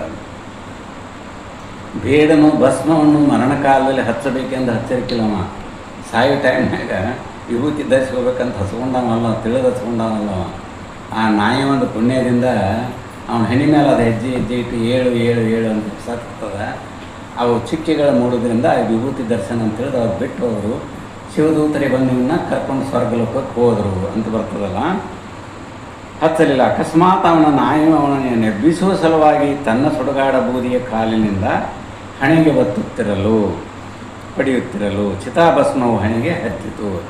ಇಷ್ಟರಿಂದಲೇ ಶಿವನು ಸಂತುಷ್ಟನಾಗಿ ಅವನಿಗೆ ಗಣಪದವಿಯನ್ನೇ ಕೊಟ್ಟ ಅಂತ ಹೇಳಿ ಬರ್ತದೆ. ಕೊಟ್ಟ ಅಂದ ಮೇಲೆ ನಾವು ಭಕ್ತಿಯಿಂದ ಕೂಡಿಕೊಂಡು ಶಿವನ ನಾಮಸ್ಮರಣೆಯನ್ನು ಮಾಡುತ್ತಾ ಹಣೆಗೆ ಶಿವನ ಚಿನ್ನವಾದ ಭಸ್ಮವನ್ನು ಹಚ್ಚಿದ್ದಾದರೆ ನಮ್ಮ ಪಾಪಗಳೆಲ್ಲವನ್ನು ನಿವೃತ್ತಿ ಮಾಡಿ ನಮಗೂ ಗಣಪದವಿಯನ್ನು ಕೊಡುತ್ತಾನೆಂಬುದರಲ್ಲಿ ಯಾವ ಸಂಶಯವೂ ಇಲ್ಲ. ಈ ರೀತಿ ಪರಮಾತ್ಮನು ಪುಣ್ಯ ವಸ್ತುವಿನಿಂದಲೂ ಗಣಪದವಿಯನ್ನು ಕೊಡ್ತಾನು ಅಂಥೇಳಿ ಈ ಒಂದು ಪದ್ಯದೊಳಗೆ ಹೇಳ್ತಾರೆ. ಒಬ್ಬರು ಮನುಷ್ಯ ನಿಮ್ಮಂಗೆ ಹಿಂಗೆ ಶಾಸ್ತ್ರ ನಡೆದಲ್ಲಿ ಹೋಗಿರ್ತಾರೋ, ವಿಭೂತಿ ಮಹಿಮೆಯನ್ನು ತಿಳಿಸ್ತಿರ್ತಾರೋ, ಆ ವಿಭೂತಿ ಮಹಿಮೆಯನ್ನು ತಿಳಿಸುವಾಗ ನೋಡಪ್ಪ ನಿನಗೆ ದಿನಾ ದರ್ಶನ ಅದನ್ನು ಧರಿಸ್ಕೊಳಕ್ಕೆ ಆಗದಿದ್ದರೂ ಆ ಧರಿಸ್ಕೊಂಡವ್ರು ಮುಖದರ್ಶನ ಆದರೂ ಮಾಡ್ಕೊಂಡು ಬೆಳಗ್ಗೆ ಅದು ಕೂಡಲೇ ಅಂತ ಹೇಳಿರ್ತಾರೆ. ಅವ್ನು ಮುಗ್ಧ ಭಕ್ತ ಬಂದು ಕೇಳಿರ್ತಾನೆ ಅದನ್ನು. ಅದಕ್ಕೆ ಅವ್ನು ಏನು ಮಾಡ್ತಾನೋ, ಆ ಊರಲ್ಲಿ ಇರ್ತಾರಲ್ಲ ಅನೇಕ ಮಂದಿ ಶರಣರು ಇರ್ತಾರೆ, ಹೊರಗೆ ಹೋಗ್ತಿರ್ತಾರೆ, ಬರ್ತಿರ್ತಾರೆ, ನಿತ್ಯ ತಮ್ಮ ಕಾರ್ಯಗಳನ್ನು ಮುಗಿಸಿ ವಿಭೂತಿ ದರ್ಶನ ಮಾಡಿಕೊಂಡು ಹೊರಗೆ ಯಾರ್ಕೋ ಹೋಗ್ತಿರ್ತಾರೆ. ಇವು ಅದನ್ನೇ ಕಾಯ್ತಿರ್ತಾನೆ, ಅವ್ರ ದರ್ಶನ ನನಗೆ ಆಕ್ಕತ್ತಲ್ಲ ಅಂಥೇಳಿ. ಈ ಮನುಷ್ಯ ಯಜಮಾನ ಹೊರಗಡೆ ಹೋಗುವಾಗ, ಬಯಲು ದೆಸೆಗೆ ಹೋಗುವಾಗ, ತಂಬಿಗೆಯನ್ನು ತುಂಬಿಕೊಂಡು ಹೋಗುವಾಗ ಅಲ್ಲೇ ಒಂದು ಹೊಣ್ಣದ ಗೆಂಡಿ ಇರ್ತದೆ. ಅಲ್ಲೇ ಹೋಗಿ ಕೂತು ಅದನ್ನು ತಗೊಂಡು ಅದನ್ನು ತೆಗೆದು ನೋಡ್ತಿರ್ತಾನವ. ಆ ಒಂದು ಹಣ್ಣಿನ ಕುಡಿಕೆ ಅಥವಾ ಗಿಂಡಿ ತಂಬಿಗೆ ಅಂತವಲ್ಲ, ಅದನ್ನು ನೋಡಿ ತಗೊಂಡು ಮನೆಗೆ ಹೋಗ್ಬೇಕು ಅಂತೇಳಿ ಯಾರೋ ದಿನನಿತ್ಯ ವಿಭೂತಿ ಧರಿಸಿದವ ಹೊರಗೆ ಹೋದಾಗ ಇದು ಕಂಡಾಗ ಅದನ್ನು ತೊಗೊಂಡು ಮನೆಗೆ ಬರ್ಬೇಕಂತೇಳಿ ಹೋಗಿರ್ತಾನೆ, ತಗೋತಿರ್ತಾನೆ. ಅವಾಗ ಇವ ನನಗೆ ಯಾರು ಇವತ್ತು ವಿಭೂತಿ ಧರಿಸ್ತಾವ್ರು ಸಿಗುವಲ್ಲ, ದರ್ಶನ ಆಗೋಲ್ತಲ್ಲ, ಎಲ್ಲಿ ಒಂದು ಸ್ವಲ್ಪ ಹೊರಗೆ ಬರಬೇಕು ಅಂತೇಳಿ ಹೊರಗೆ ಬಂದು ನೋಡ್ತಾನೆ. ಅಡ್ಡಾಡ್ಕೊಂತ ಹೋಗ್ತಾರೆ. ಆ ಮನುಷ್ಯ ದೂರಿನಿಂದ ಕಾಣ್ತಾನೆ ನನಗೆ. ಅವಾಗ ಇವಾಗ ಭಾಳ ಸಂತೋಷ ಆಕೈತಿ. ಯಾಕೆ ಇಲ್ಲಿ ಶಾಸ್ತ್ರದಲ್ಲಿ ಹೇಳಿರ್ತಾರಲ್ಲ, ನೋಡಪ್ಪ ನೀನು ದಿನ ವಿಭೂತಿ ಧರಿಸ್ದಕ್ಕೆ ಆಗದಿದ್ರೂ ಧರಿಸಿದವ್ರು ಮುಖದರ್ಶನವನ್ನಾದರೂ ನೀನು ಮಾಡಿಕೊ ಅಂತ ಹೇಳಿರ್ತಾರೋ. ಅದೇ ಸಂತೋಷದಿಂದ ನಿತ್ಯ ಅದನ್ನೇ ಮಾಡ್ತಿರ್ತಾನೆ. ಹಾಂ, ನನಗೆ ಸಿಕ್ಕ ನನಗೆ ವಿಭೂತಿ ಧರಿಸ ಮುಖ ದರ್ಶನ ಆಯಿತು ಅಂತೇಳಿ ಅಗದಿ ಸಂತೋಷದಿಂದ ಹೀಗೆ ಕೂಗಿ ತನ್ನ ಮನೆಗೆ ಬರ್ತಿರ್ತಾನೆ. ಆ ಶಬ್ದ ಅವನ ಕಿವಿಗೆ ಬೀಳ್ತದೆ. ಆ ಹಣ್ಣದ ಗಿಂಡಿಯನ್ನು ಹಿಡ್ಕೊಂಡು ಇನ್ನು ಮನೆಗೆ ಒಯ್ಬೇಕಂತ ಕೂತಿರ್ತಾನಲ್ಲ, ಅದು ಇವನಿಗೆ ಇವನು ನೋಡಿದೆವ ಸಿಕ್ತು ಅಂತಾನಲ್ಲ, ಇವು ನನಗೆ ಸಿಕ್ಕ ಅಂತಾನಲ್ಲ. ಅದಕ್ಕೆ ಇವು ನನಗೆ ಇಲ್ಲಿ ಆ ಬಂಗಾರದ ಒಡೆಯಿರುವಂಥ ವಸ್ತುವಿನ ಒಂದು ತಂಬಿಗೆ ನನಗೆ ಸಿಕ್ಕದ್ದು ಇವ್ನಿಗೆ ಗೊತ್ತಾಗ್ಯದ, ಇವನಿಗೂ ಅರ್ಥ ಕೊಟ್ರಾಯ್ತು. ಇಲ್ಲದ್ರೆ ಎಲ್ಲ ಕಡೆ ಸುದ್ದಿ ಮಾಡ್ತಾನು ಅಂತೇಳಿ ತಿಳಿದು ಅವ ಏನು ಮಾಡ್ತಾನು, ನಿಲ್ಲೋ ಯಾಕೆ ಓಡ್ತಾ ಇದ್ದೆ. ಅವ ವಿಭೂತಿ ಧರಿಸಿದವನು ದರ್ಶನ ನನಗೆ ಆಯಿತು, ಭಾಳ ಸಂತೋಷ ಆಯ್ತು ಅಂತ ಇವ್ ಹೊರಗೆ ಹೋಗ್ತಿರ್ತಾನೆ. ಇವು ಬಂದು ಬೇರೆ ಹೋಗಲು ಅದು ಸಿಕ್ಕದಕ್ಕೆ ಇದನ್ನು ನೋಡಿದಾನು, ಮತ್ತೆ ಹೊರಗಡೆ ಸುದ್ದಿ ಮಾಡಿದರೆ ಇನ್ನು ಅವನ ಪಾಲಾಗೋಲ್ಲ, ನನ್ನ ಪಾಲಾಗೋಲ್ಲ. ಅವನಿಗೊಂದು ಅರ್ಥ ಇದ್ರೆ ಇಲ್ಲಿ ಕೊಟ್ಟರಾಯ್ತು, ಮನುಷ್ಯ ನಿಲ್ಲೋ ಯಜಮಾನ ನಿಲ್ಲು ಬಂದೆ ಅಂತೇಳಿ ಆ ಕೈಯಾಗ ತಂಬಿಗೆ ಹಿಡ್ಕೊಂಡು ಓಡೋಡಿ ಬರ್ತಿರ್ತಾನೆ. ಅವಾಗ ಕರೆದು ಅವನು ತಂದಿದ್ದದ್ದೇ ಹೇಳ್ತಾನೆ. ಅವ್ನು ನೋಡ್ಕೊಂಡು ನನಗೆ ವಿಭೂತಿ ದರ್ಶನ ಮಾಡಿದ ದರ್ಶನ ಬೇಕಾಗಿತ್ತು, ನಾನು ಮಾಡಿದೆ, ನನಗಿದು ಯಾವುದು ಗೊತ್ತಿಲ್ಲ ಅಂತ ಹೇಳ್ತಾನೆ. ಇರಲಿ, ಏನಾಯ್ತು, ಅದು ನಿನ್ನ ಪುಣ್ಯ ಐತಿ, ನಾವಿಬ್ಬರು ಇದ್ರಾಗ ಭಾಗ ಮಾಡ್ಕೊಂಡು ಸಂಸಾರ ಮಾಡೋಣ ಅಂತೇಳಿ ಅವನಿಗೆ ಅರ್ಧ ಕೊಟ್ಟು ತಾವರ್ಧ ತಗೊಂಡು ಮನೆಗೆ ಹೋಗ್ತಾರೋ.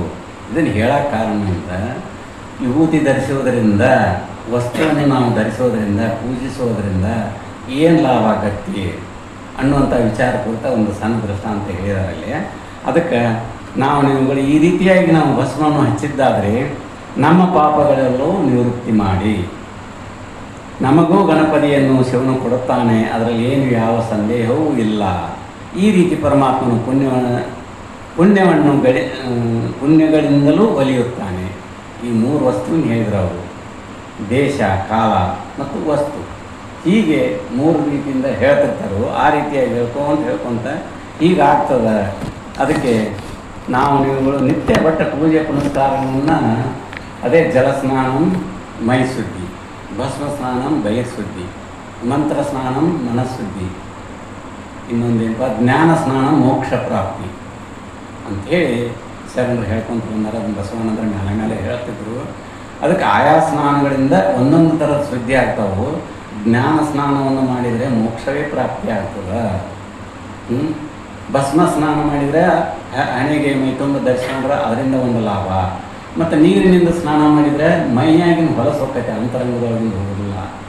ಅದಕ್ಕೆ ಮಂತ್ರ ಸ್ನಾನ ಮಾಡೋದು, ಅದಕ್ಕೆ ಮನ ಶುದ್ಧಿ ಆಗ್ತದೆ, ಮನ ಪವಿತ್ರ ಆಗ್ತದೆ, ಅದರಿಂದ ನಿನಗೆ ಮೋಕ್ಷನೇ ಪ್ರಾಪ್ತಿ ಆಗ್ತದೆ ಅಂತೇಳಿ ಹೇಳಿದಂಗೆ ನೀವುಗಳು ಶಾಸ್ತ್ರಕ್ಕೆ ಬಂದಾಗ ಒಂದು ಇದನ್ನು ನಿತ್ಯ ನಡೆಸಿದಾಗ, ಕೇಳಿದಾಗ, ನಾವು ನೋಡಿದಾಗ ಇಂಥ ವಿಚಾರಗಳು ಗೊತ್ತಾಕ್ಕವು. ಅದನ್ನೇ ನಾವು ಮುಂದುವರ್ಸ್ಕೊಂತ ಹೋದಾಗ ನಮಗೆ ಈ ರೀತಿಯಾಗಿ ಸಿಗ್ತಿರ್ತದೆ.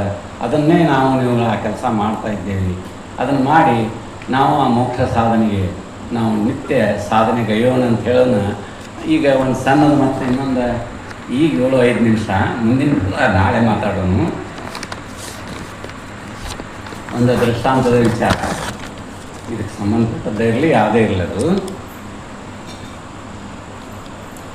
ಅದರ ಸಲುವಾಗಿ ಅಂದ್ರೆ ದಾನ ಧರ್ಮ ಪರೋಪಕಾರ ಮಾಡೋದರಿಂದ ನನಗಿಲ್ಲದ್ರೂ ಮತ್ತೊಬ್ಬರಿಗೆ ಹಂಚ್ಕೊಂಡು ತಿನ್ನಬೇಕಂತ ಮೊನ್ನೆ ಹೇಳಿದ್ವಲ್ಲ, ಆ ರೀತಿಯಾಗಿದ್ದಾಗ ಒಬ್ಬ ರಾಜ ಇದ್ದ. ಅವನ ಹೆಸರು ರಂತಿದೇವ. ಭಾಗವತದಲ್ಲಿ ಬರ್ತದೆ ಇದು. ವ್ಯಾಸ ಮಹರ್ಷಿ ಬರೆದಂಥ ರಂತಿದೇವನ ಕಥೆಯನ್ನು ಕೊಡ್ತಾರೆ. ಅದಕ್ಕೆ ರಾಜ ರಂತಿದೇವ ಒಬ್ಬಿದ್ದ ರಾಜ ಇದ್ದ. ಅವ ಒಳ್ಳೆಯ ಪರೋಪಕಾರ್ತನ ಮಾಡ್ತಿರ್ತಾನೋ, ರಾಜ್ಯವನ್ನು ಚೆನ್ನಾಗಿ ಆಡ್ತಾನೋ, ಪ್ರಜೆಗಳನ್ನು ಸರಿಯಾಗಿ ನೋಡ್ತಿರ್ತಾನೋ, ಎಲ್ಲವೂ ಸುಸೂತ್ರವಾಗಿ ನಡೆದಿರ್ತದೆ. ಅಂಥ ಸಂದರ್ಭದಲ್ಲಿ ಒಂದು ಸಲ ಮಳೆಗಾಲ ಇಲ್ಲದಕ್ಕೆ ಬರಗಾಲ ಬಿದ್ದು ಬಿಡ್ತದೆ. ಆ ವರ್ಷ ಆ ಊರಲ್ಲಿ ಸುತ್ತಲೂ ಎಲ್ಲಿಯೂ ಮಳೆ ಆಗೋಲ್ಲ. ಆಹಾರ ಇಲ್ಲದಂಗೆ ಆಗ್ತದೆ, ದನಕರುಗಳಿಗೆ ಕುಡಿಯೋಕೆ ನೀರು ಇಲ್ಲದಂಗೆ ಆಗ್ತದೆ. ಎಷ್ಟೋ ಜನರು ಊರು ಬಿಟ್ಟು ಸೇರ್ತದೆ. ಅವಾಗ ಇವು ರಾಜ ಇರ್ತಾನೆ, ತನ್ನಲ್ಲಿರುವಂಥ ವಸ್ತು ಭಂಡಾರವನ್ನೆಲ್ಲ ಕಾಳು ಕಡಿ ದನ ಕನಕ ಮೊದಲೇ ಇವ ಪರೋಪಕಾರ ಮಾಡ್ತಿರ್ತಾನೋ, ದಾನ ಮಾಡ್ತಿರ್ತಾನೋ, ಧರ್ಮ ಮಾಡ್ತಿರ್ತಾನೋ. ಅದಕ್ಕೆ ಯಾರ್ಯಾರಿಗೆ ದಿನ ಯಾರ್ಯಾರು ಬರ್ತಾರೆ, ಎಷ್ಟು ಬರ್ತಾರೆ, ತನಗೆ ತಿಳಿದಷ್ಟು ಒಂದೊಂದು ದಿವಸ ಒಂದಿನ ಕಾಳು ಅನಿಸ್ತಾನೋ, ಒಂದಿನ ದುಡ್ಡು ಕೊಡ್ತಾನೋ, ಒಂದಿನ ಬಟ್ಟೆ ಬರೆಗಳನ್ನು ಕೊಡ್ತಾನೋ. ಹೀಗೆ ತನ್ನ ರಾಜ್ಯದಲ್ಲಿರುವಂಥ ತನಗಿರುವಂಥ ಸಂಪತ್ತನ್ನೆಲ್ಲವನ್ನು ಬಡಬಗ್ಗರಿಗೆ ಹಂಚಿ ಎಲ್ಲವನ್ನೂ ಖಾಲಿ ಮಾಡ್ತಾನೆ. ಅವನಿಗೂ ಏನು ಉಳಿದಿಲ್ಲ. ಅವನು ಅಲ್ಲಿ ಬದುಕೋದು ಕಷ್ಟಕ್ಕೆ, ನಮಗೆ ಆಹಾರನೂ ಉಳಿದಿಲ್ಲ. ಅವನಿಗೆ ಆ ಪರೋಪಕಾರ್ತಂ ಇದಂ ಶರೀರಂ ಅಂತೀವಲ್ಲ, ಆ ಪುಣ್ಯ ಒಂದಿತ್ತು, ಜನರನ್ನು ನಾನು ಕೊಡ್ತಾ ಇದ್ದೇನಲ್ಲ, ಕೊಟ್ಟನೆಲ್ಲ ಅಂತೇಳಿ ಭಾಳ ಸಂತೋಷ. ನಾನು ಏನು ಇಲ್ಲದ್ರೆ ಅಷ್ಟು ಹೋಗ್ತೇನೆ ಅಂತ ಹೇಳಿದ. ಅವನಿಗೆ ಹೆಂಡತಿ ಮತ್ತು ಒಂದು ಮಗು ಇರ್ತದೆ. ಅವ್ರನ್ನ ಕರ್ಕೊಂಡು ಏನು ಮಾಡ್ತಾನವ, ಬೇರೆ ಅರಣ್ಯ ಸೇರ್ತಾನೆ. ಎಲ್ಲರೂ ಹೊರಗೆ ಹೋಗಿ ಬದುಕಿರಾಯ್ತು, ಇಲ್ಲಿ ಮೊದಲು ಬರಗಾಲ ಐತಿ, ಊಟಕ್ಕೆ ಆಹಾರ ಇಲ್ಲ, ತೊಂದರೆ ಐತಿ, ನಾನು ಹೇಗಾದ್ರೂ ಬದುಕಿರಾಯ್ತು ಅಂತೇಳಿ ತಿಳಿದ ಕರ್ಕೊಂಡು ಆ ಕಡೆ ಹೋಗ್ತಾನೆ. ಅಲ್ಲಿ ಎಲ್ಲೆಲ್ಲೋ ಹಣ್ಣು ಹಂಪಲ ಇದ್ದಿರ್ತಾರೋ, ಏನೋ ಮಾಡೋದು ಮಾಡಿ ಮಗನಿಗೆ ಕೊಡ್ತಿರ್ತಾನೋ, ಹೆಂಡತಿ ಕೊಡ್ತಿರ್ತಾನೋ, ನನ್ನ ಸಿಗ್ತಿರೋದಿಲ್ಲ. ಇದೇ ರೀತಿ ಇದ್ದಾಗ ಊರು ಜನರಿಗೆ ರಾಜ ರಂತಿದೇವ ಎಲ್ಲವನ್ನು ದಾನ ಧರ್ಮಾದಿಗಳನ್ನು ಮಾಡಿ ಅರಣ್ಯವಾಸಿಯಾಗಿ ಭಿಕ್ಷೆ ಬೇಡೋ ಪರಿಸ್ಥಿತಿ ಬಂದದ ಅಂತ ತಿಳಿದು ಎಲ್ಲಿಗೋ ಒಬ್ಬರು ತಿಳಿದವರು ತಮ್ಮ ಮನೆಯಲ್ಲಿದ್ದಂಥ ಆಹಾರವನ್ನು ತಂದ ಅವ್ರಿಗೆ ಅಲ್ಲೇ ಬಂದು ಇದ್ದಲ್ಲಿಗೆ ಬಂದು ಕೊಟ್ಟು ಹೋಗ್ತಿರ್ತಾರೆ. ಅದನ್ನು ನೀವು ಕೊಟ್ಟದ್ದನ್ನು ಸ್ವೀಕಾರ ಮಾಡ್ತಿರ್ತಾನೆ. ಅದನ್ನು ತಿನ್ನಬೇಕು ಉಣಬೇಕು ಹೆಂಡತಿ ಜೋಡಿ ಮಗನ ಜೋಡಿ ಅನ್ನೋ ಸಮಯದಲ್ಲಿ ಪರಮಾತ್ಮ ಪರೀಕ್ಷೆ ಮಾಡತ್ತಿರ್ತಾನೆ.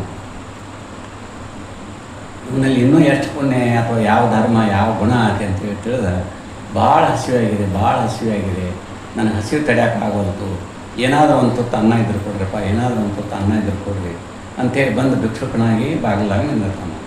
ಇವನಿಗೆ ಮೊದಲೇ ಅಂಥದನ್ನು ಕೇಳೋಕ್ಕಾಗಲ್ಲ. ಮೊದಲು ಕೊಟ್ಟು ಬಂದ ಇಲ್ಲಿ ದರಿದ್ರನಾಗಿ ಇಲ್ಲಿ ಬಂದು ಇಲ್ಲಿ ಜೀವನ ಮಾಡ್ತಿರ್ತಾನೆ. ಅವನು ಹಿಂಗಂತಾನು, ನನಗೆ ಬದುಕಾಗಲ್ತು, ಭಾಳ ಹಟ್ಟಿಸ್ತದ ಅಂತಾನು. ಅವನ ತೃಪ್ತಿಯಾಗಿ ತಿನ್ನಲಿ, ನನಗೆ ಸಿಕ್ಕರೆ ಮತ್ತು ತಿಂದ, ಇಲ್ಲರ ಅರ್ಧ ಭಾಗವನ್ನು ತೆಗೆದು ಅವನಿಗೆ ಹೋಗಿ ನೀಡ್ತಾನೆ. ಅವನು ನಿನಗೆ ಸಂತೋಷ ಆಗಿರಪ್ಪ, ನೀನು ಒಳ್ಳೆಯ ರೀತಿಯಿಂದ ಇರು ಅಂತೇಳಿ ಮುಂದೆ ಸಾಕ್ತಾನೆ. ಮತ್ತೊಬ್ಬ ಬೇರೆ ಅವ 4 ನಾಯಿಗಳನ್ನು ಕರ್ಕೊಂಡ್ಬರ್ತಾನಂತೆ. ನಾನು ನೀರಾಡಿಕೆನೂ ಆಗಿದೆ, ನನಗೆ ನೀರನ್ನು ಬೇಕಪ್ಪ, ನನಗೆ ಭಾಳ 3-4 ದಿನದಿಂದ ಉಪವಾಸ ಇದ್ದೇನು, ಏನಾದರೂ ಇದ್ರೆ ಸ್ವಲ್ಪ ಕೊಡು ಅಂತೇಳಿ ಅವನು ದೈನ್ಯ ರೀತಿಯಿಂದ ಅಲ್ಲಿ ಬಂದು ಭಿಕ್ಷಾಗಿರ್ತಾನೆ. ಆವಾಗ ಈ ರಂತಿದೇವ ಏನು ಮಾಡ್ತಾನು, ಈಗ ನನ್ನ ಮಗನ ಪಾಲಿಂದು ಬೇಡ, ಒಂದು ಸ್ವಲ್ಪ ಮಗನಿಗೆ ತಿನಿಸಾರ ಬದುಕಿಸ್ಬೇಕು ಅನ್ನೋದಿರ್ತದೆ ಅವನಿಗೆ, ತನ್ನ ಪಾಲಿಂದೆಲ್ಲ ಕೊಟ್ಟಿರ್ತಾನೆ. ಅದಕ್ಕೆ ಇದು ಬೇಡ ಏನಾದದ್ದಾಗಲಿ ಅಂತೇಳಿ ತಿಳಿದ ಹೆಂಡತಿಗಿರುವಂಥದ್ದು ಮಗನಿಗಿರುವಂಥದ್ದು ಆ ನಾಯಿಗಳಿಗೂ ಹಾಕಲಿ, ಅವನು ತಿನ್ನಲಿ ಅಂತ ಉಳಿದದ್ದೆಲ್ಲವನ್ನು ಅಲ್ಲೇ ನೀಡಿ ಬಂದುಬಿಡ್ತಾನೆ ರೀ. ಆ ಮಗ ಹಸಿವಿನಿಂದ 3-4 ದಿನದಿಂದ ಬಳಲ್ತಿರ್ತದೆ. ಆ ಮಗ ತೀರ್ಕೊಂಡು ಹೋಗ್ತದೆ, ಹಸಿವಿನಿಂದ ಬಳಲಿ ಅದು ಆ ಜಾಗದಲ್ಲಿ ಅಲ್ಲಿ ತೀರ್ಕೊಳ್ತದೆ. ಅವಾಗ ಅದಕ್ಕೂ ಚಿಂತೆ ಮಾಡೋದಿಲ್ಲ. ಪರೋಪಕಾರ್ತಂ ಇದನ್ನು ಶರೀರಂ ಹಂಗೆ ತಿಳ್ಕೊಂಡು ಆ ರೀತಿ ನಡೆದಿರ್ತಾನೆ. ಅವ್ರು ಯಾರಂದರೆ ದೇವತೆಗಳೇ, ಪರಮಾತ್ಮನೇ. ಆ 4 ವೇದಗಳನ್ನ ನಾಯಿಗಳನ್ನಾಗಿ ಮಾಡ್ಕೊಂಡು ಬರ್ತಾರಲ್ಲ, ಅವರೆಲ್ಲರೂ ಆ ದೇವಲೋಕದಿಂದ ಬಂದು ಇವನು ಪರೀಕ್ಷೆ ಮಾಡ್ಬೇಕಂತೇಳಿ ಬಂದು ಕೇಳ್ತಾರೋ. ಅವರು ತಮ್ಮ ನಿಜ ರೂಪವನ್ನು ತೋರಿಸ್ತಾರೆ. ಮೊದಲು ಬಂದಾಗ ಯಾರು, ಇವ್ರು 4 ನಾಯಿ ಕರ್ಕೊಂಡು ಬಂದವ್ರು ಯಾರು, ಅವರೆಲ್ಲ ತಮ್ಮ ನಿಜ ರೂಪವನ್ನು ತೋರಿಸಿ ನಿನ್ನ ಭಕ್ತಿಗೆ ನಾವು ಮೆಚ್ಕೊಂಡು ನಿನಗಿಲ್ದರಷ್ಟು ಹೋತಿ. ಯಾಕಂತಂದ್ರೆ ಒಬ್ಬೊಬ್ಬರು ತನಗೆ ಇಷ್ಟ ಇಟ್ಕೊಂಡು ದಾನ ಧರ್ಮ ಮಾಡೋರು ಭಾಳ ಬಂದಾರು, ಅಥವಾ ತನ್ನಲ್ಲಿದ್ದರೂ ಮತ್ತೊಬ್ಬರಿಗೆ ಕೊಡೋರು ಅನ್ನೋದಾರು. ಈ ರೀತಿಯಾಗಿ 3 ಥರದ ಜನ ಅಂತ ಬರ್ತದೆ. ಮತ್ತು ಅದು ಮುಂದಿನ ಸಮಯದಲ್ಲಿ ಹೇಳೋನು. ಅದಕ್ಕೆ ಅವರು ಈ ರೀತಿಯಾಗಿ ನಿಂದಾಯ್ತಪ್ಪ, ನಿನ್ನ ಮಗ ಏನು ತೀರಲಿಲ್ಲ, ನಾವು ಪರೀಕ್ಷೆಗಾಗಿ ಬಂದಿದ್ದು, ನಿನ್ನ ದಾನಕ್ಕೆ ನಿನ್ನ ಒಳ್ಳೆಯ ಗುಣಕ್ಕೆ ಮೆಚ್ಕೊಂಡು ನಿನ್ನ ಮಗ ಜೀವಂತವಾಗಲಿ ಅಂತ ಆಶೀರ್ವಾದ ಮಾಡಿದರು. ಮತ್ತು ನಿನ್ನ ರಾಜ್ಯ ನಿನಗೆ ದೊರೀಲಿ, ಪಾಲಾಗಲಿ, ಮುಂದೆ ಹೋಗಿ ನಿನ್ನ ರಾಜ್ಯವನ್ನು ಆಳು, ಇನ್ನು ಸುಭಿಕ್ಷವಾಗಿ ಮಳೆ ಬೆಳೆ ಎಲ್ಲ ಬರ್ತದೆ, ನೀನು ಮತ್ತೆ ನಿನ್ನ ರಾಜ್ಯವನ್ನು ಸೇರು ಅಂತೇಳಿ ಆಶೀರ್ವಾದ ಮಾಡಿ ಕಳಿಸಿದಂತ ಬರ್ತದೆ ರಾಜ ರಂತಿದೇವನ ಕಥೆ ಇದು. ಈ ರೀತಿಯಾಗಿ ನಾವುಗಳು ಇದ್ದುದರಲ್ಲೇ ಏನೋ ಒಂದೊಂದು ಸಂದರ್ಭಕ್ಕನುಸಾರವಾಗಿ ನಮ್ಮಲ್ಲಿ ಇರುವಂಥದ್ದನ್ನು ಸ್ವಲ್ಪ ಭಾಗನಾದರೂ ದಾನ ಧರ್ಮಾದಿಗಳನ್ನು ಭಕ್ತಿಯಿಂದ ಆ ಪರಮಾತ್ಮನಿಗೆ ಆದ್ರೂ ಕೊಡ್ಬೋದು. ಮತ್ತೊಬ್ಬರು ಭಿಕ್ಷುಕರು ಬಂದರೂ ಅದಕ್ಕೆ ಅತಿಥಿ ದೇವೋಭವ ಅಂತೇಳಿ ಅವ್ರಿಗೆ. ನಾನು ಪಿತೃದೇವೋಭವ, ಮಾತೃದೇವೋಭವ, ಆಚಾರ್ಯ ದೇವೋಭವ, ಭಿಕ್ಷುಕ ಅತಿಥಿ ದೇವೋಭವ ಅಂತ ಹೇಳ್ತಾರೆ. ಅಂಥವ್ರು ಬಂದ್ರೂ ಅವ್ರಿಗೆ ದಾನ ಧರ್ಮ ಮಾಡಿದ್ರೆ ಅವನೇ ಪರಮಾತ್ಮ ನನ್ನ ಮನೆಗೆ ಬಂದಾನ ಅಂತ ಹೇಳೋದು ಮಾಡ್ಬೇಕಂತೆ. ಆ ರೀತಿಯಾಗಿ ಮಾಡಿದರೆ ಅವ ಪರಮಾತ್ಮ ಕರುಣೆ ಮಾಡೋದೇನು ತಡ ಇಲ್ಲ, ಒಳ್ಳೆಯದನ್ನೇ ಮಾಡ್ತಾನು ಅಂತೇಳಿ ತಿಳಿದ್ರೆ ಆ ಒಂದು ಕಥೆಯಲ್ಲಿ ಬರುವಂಥ ವಿಚಾರದಂತೆ ನಾವು ನೀವುಗಳು ನಮಗೆ ತಿಳಿದಂತೆ ಇದು ಜ್ಞಾನ ಪ್ರಸಾರ, ಜ್ಞಾನದ ವಿಚಾರ, ಇದು ಒಂದು ದಾನ ಧರ್ಮನೇ. ನಿತ್ಯ ಇಲ್ಲಿ ರಾಮನ ನಡೆಸ್ತಾನೆ ಅದನ್ನು. ಇದು ಒಂದು ಒಳ್ಳೆಯ ಕೆಲಸನೇ ಅಲ್ರಿ. ಮತ್ತೊಬ್ಬರಿಗೆ ಜ್ಞಾನದ ಭಿಕ್ಷೆಯನ್ನು ಅದನ್ನು ಕೊಡ್ತಾನೆ ನೋಡ್ರಿ, ಅದನ್ನು ನಡೆಸ್ತಾರೆ. ಮತ್ತೆಲ್ಲರೂ ನಾವು ಶ್ರವಣಾರ್ಥಿಗಳಾಗಿ ಬಂದು ಕೇಳ್ತೇವೆ, ಅದನ್ನು ವಿಚಾರ ಮಾಡ್ತೀವಿ, ಅದನ್ನು ಮನನ ಮಾಡಿಕೊಂಡು ಅದನ್ನು ನಿಧಿಧ್ಯಾಸಕ್ಕೆ ತಂದುಕೊಂಡು ಅದರ ಅನುಭವವನ್ನು ಉಂಡು ನಾವು ಆನಂದವನ್ನು ಕಾಣೋಣ ಅಂತ ಹೇಳಿ ನಾನು ಎರಡು ಮಾತಲ್ಲಿ ನನ್ನ ಗುರುಪಾದಕ್ಕೆ ಅರ್ಪಿಸ್ತೇನೆ ರೀ.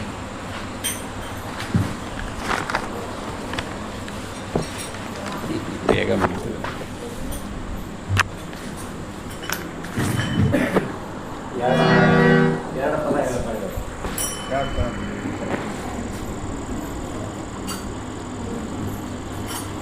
ಬಂದ್ ಮಾಡಿದಪ್ಪ.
ಬಂದ ಕಾರ್ಯಕ್ಕೆ ನೀವು ಬಂದ ಕಾರ್ಯಕ್ಕೆ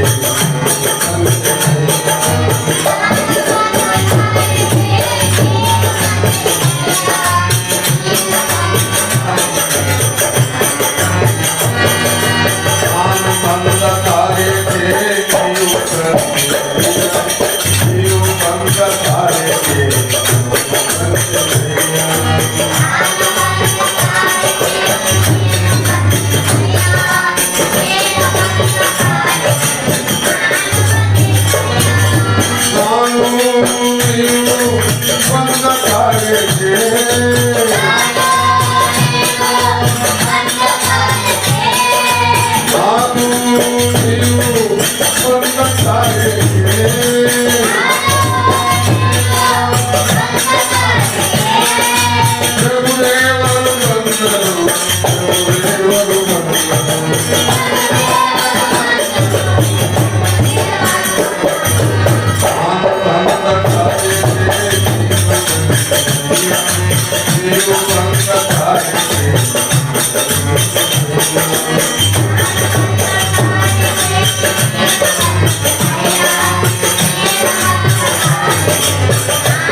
ಕಲ್ಯಾಣವೆಂಬುದು ಬಡತಿಯಾಯಿತು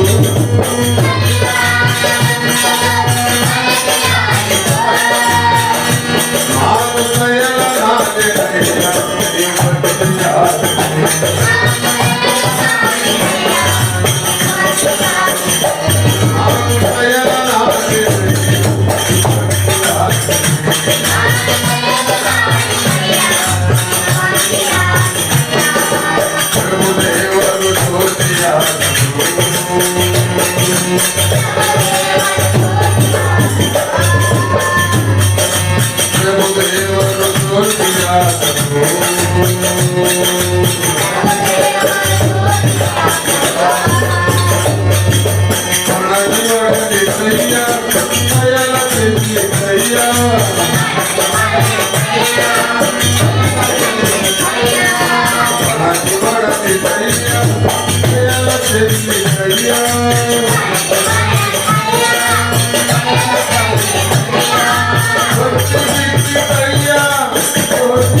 ಜ್ಯೋತಿ ರಂಜಿತಯ್ಯ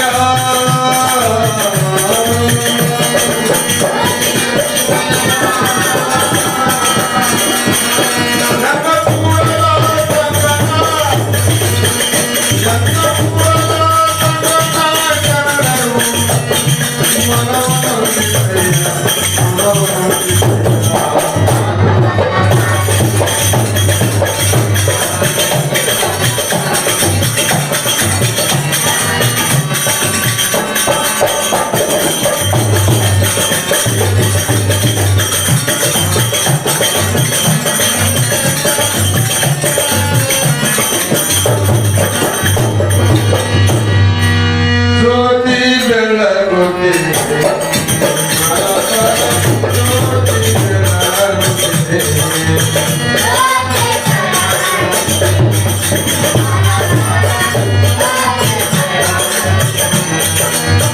ಮಾತು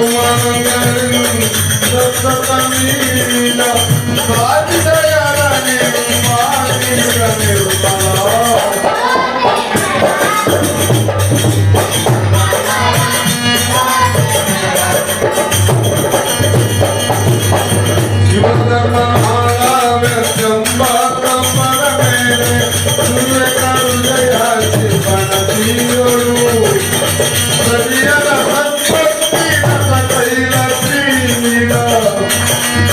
ಪರಿಮಳ ಕಳೆಯಂಬ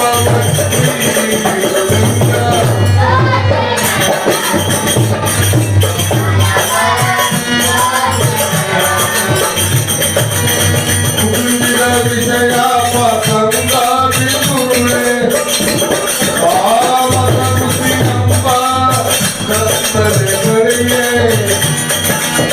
ಮಸಗಿದು ಜ್ಞಾನಾನಂದೆಂಬ ಮಹಾಪ್ರಭೆ ಅಪರಿಚಿ ಮಾಯಾ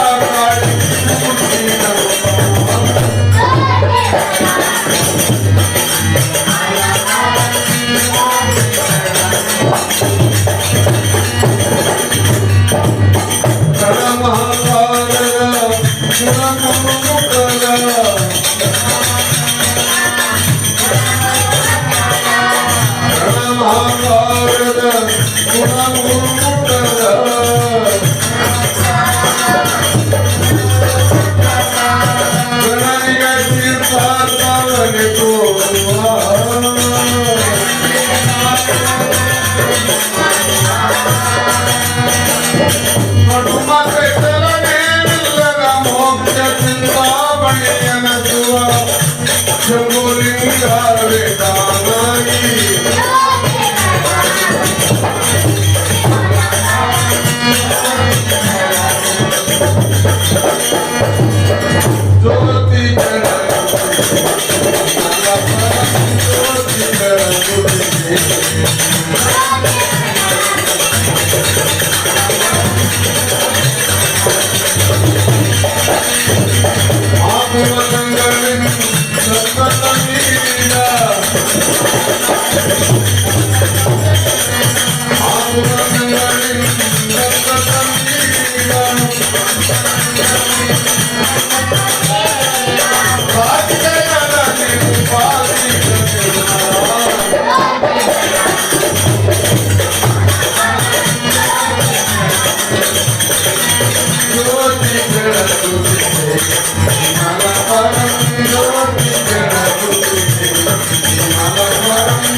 मड़िवाला महादेव महाराज जगदादि जगद्गुरु सिद्धारूढ़ महाराज सद्गुरु बसवानंद महाराज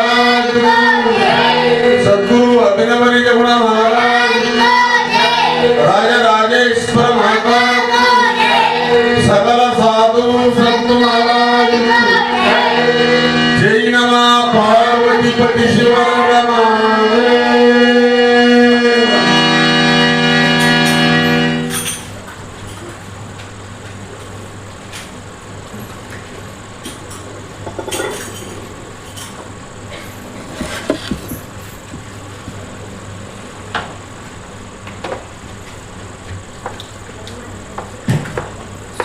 ಮಾವು ತೋರಿಸ್ತಾರೆ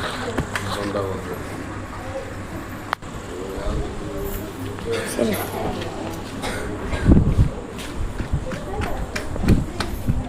ಮಾಮ ಮಾಮ ಇದು ಬಂದ